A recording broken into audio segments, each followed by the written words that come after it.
जो समुद्र के किनारे एक बीच में टापू है, वहाँ कोई डिस्टर्ब करने वाला नहीं, आम आदमी नहीं जा सकता, बिना हेलीकॉप्टर या जहाज के आप जा ही नहीं सकते। तो उस तरह का आइलैंड इसने खरीद के रखा था। तो सन 2000 के करीब में ये शुरू करता है इस तरह से।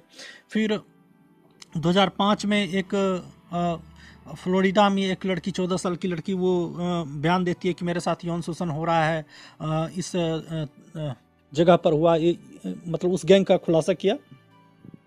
तब जाके उस पर FIR दर्ज होता है। तो थोड़े दिन के लिए वो जेल जाता है, फिर अपने प्रभाव के कारण वो बाहर निकल आता है 13 महीने में ही। इसी तरह से चलते रहा तो 2019 में जाकर उसे फिर से अरेस्ट किया गया था, और जेल में ही वो जो था एप्स्टीन, उसकी मृत्यु हो जाती है फांसी लगाकर। वो आत्महत्या कर लेता है या उसकी हत्या हो जाती है, कहना मुश्किल है, क्योंकि हो सकता है उसके बड़े बड़े खुलासे होने वाले हों उसके नाम के साथ।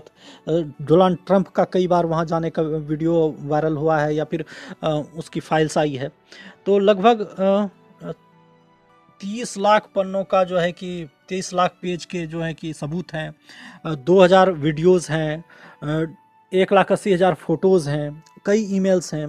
तो कई फाइलें हैं उसमें जो कि इन सारी घटनाओं का फ़ोटो है, वीडियो है, कॉल रिकॉर्डिंग है, आने जाने का डेटा है। तो ये सारी चीज़ें हैं। तो बड़े बड़े लोग इतने पावरफुल ना हो जाएं कि सामान्य आदमी को कुछ समझे ही ना। वो चलो भाई अपनी मर्जी से खरीद कर ले गया, या किसी तरह से गरीब लड़कियों को फुसला कर ले गया तो ले गया। उसका उसके साथ यौन अपराध के साथ साथ उसको उसको मार देना, या फिर उसको उसके साथ उसके शारीरिक उत्पीड़न करना, ये भी बहुत गलत उसमें हुआ। तो इस तरह से अमेरिका की जो DOJ नाम की संस्था है, जो कि न्याय करती है, वहाँ की न्यायपालिका है DOJ अमेरिका की, उसने 30 जनवरी 2026 को ये सारा एप्स्टीन फाइल्स का पूरा डाटा को पब्लिक कर दिया। डोनाल्ड ट्रंप ने तो चाहा कि ये नहीं हो, लेकिन किया गया कुकर्म कभी ना कभी सामने आ ही जाता है।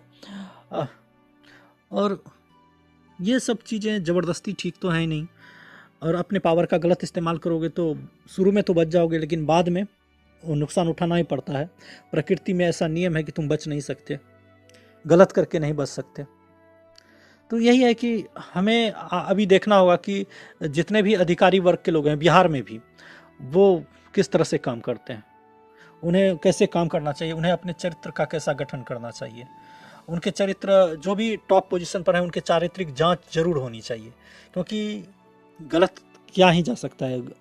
और ऊपर बैठे लोग अपने आप को संभाल नहीं पाते, अपने पद की गरिमा नहीं संभाल पाते, और एक ऐसा समाज और सिस्टम का निर्माण जरूर करना